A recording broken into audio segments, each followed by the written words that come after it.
Daemon Targaryen finally gets everything he's ever wanted.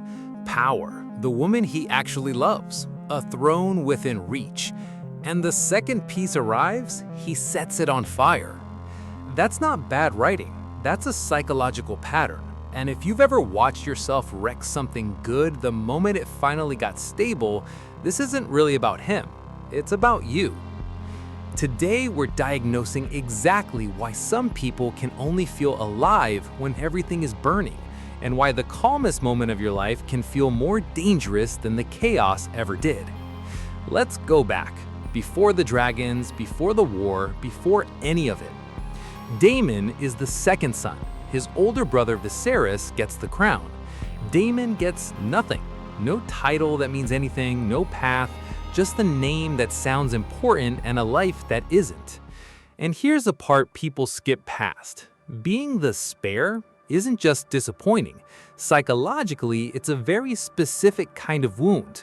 Because a spare doesn't get loved for who he is. He gets tolerated for what he might be useful for one day.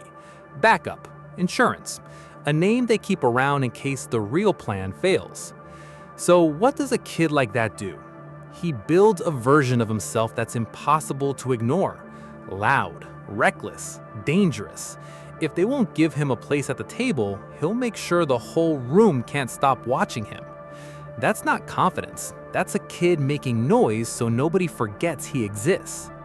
So Daemon becomes exactly that, the rogue prince. Commands the city watch, and instead of just keeping order, he turns it into his own personal terror squad. Cuts off hands, makes examples out of people. It works. Everyone in King's Landing knows his name, and that's the trade he makes over and over again, for the rest of his life. Chaos gets him seen. Chaos gets him respected. Chaos is the only language he's ever been rewarded in. So here's the question underneath all of it. What happens to a person like that the day the chaos stops? Watch what he does every single time his life gets close to steady. His first marriage to Rhea Royce is cold and empty, and he treats her like she's beneath him. Fine, easy pattern, nothing stable there to sabotage. But then he marries Lyanna Velaryon, and for once, it's real, a genuine partnership, 2 daughters, a life that actually looks like something good. And he can't sit in it. He's restless, distant. Some part of him is already looking for the next storm because peace doesn't feel like safety to Daemon. Peace feels like the floor is about to disappear. And this is the actual mechanism, the thing worth pausing on. Some people build an identity that only knows how to operate in crisis. So the moment the crisis ends, they don't feel relieved. They feel unemployed. And when Lyanna dies, by her own choice, on her own terms, rather than face a slow, weak death, Daemon doesn't grieve like a man who lost his partner. He grieves like a man who just lost his excuse to keep running. Then, finally, he gets Rhaenyra, the one he wanted since he was young enough to know what wanting felt like. The throne within reach, the partnership he spent his whole life almost having. And what does Daemon do the moment it's actually his? He starts a war. Not because peace was impossible, because peace was unfamiliar. And unfamiliar to Daemon has always registered as danger. Which brings us to the ruins.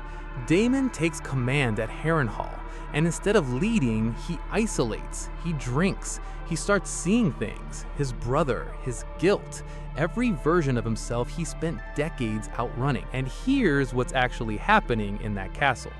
For the first time in his entire life, there is no crisis to manage, no war in front of him yet, no reputation to defend in real time. He is just alone with himself. And the man who built his entire identity on being needed in a crisis has absolutely no idea who he is without one. That's not madness. That's what happens when the noise finally stops and you have to listen to what's underneath. Now I want to bring this back to you, because you've probably never burned down a castle, but have you ever gotten the job, the relationship, the version of your life you always said you wanted? And then, right when it got good, you found a reason to blow it up. You picked the fight that didn't need to happen. You pulled away right when someone finally got close. You quit right before it would have worked. Not because you wanted to fail, because calm felt like a threat and chaos felt like home. If that's you, you're not broken and you're not Daemon Targaryen. You just learned somewhere along the way that being in crisis was the only time you felt like you mattered. So what actually breaks this pattern? It's not stop self-sabotaging. That's not an instruction, that's just a wish. The actual work is learning to sit inside something calm without treating it like a countdown. Practicing being okay when nothing is on fire. Letting a good thing stay good without needing to test it, break it, or run from it first. That's it. That's the whole rebellion. Daemon spent his whole life mistaking crisis for meaning. Don't make the same trade. The peace you keep running from might be the thing you actually earned. If this one hit different, hit subscribe. I break down a character like this every week, and honestly, they're more you than you'd think.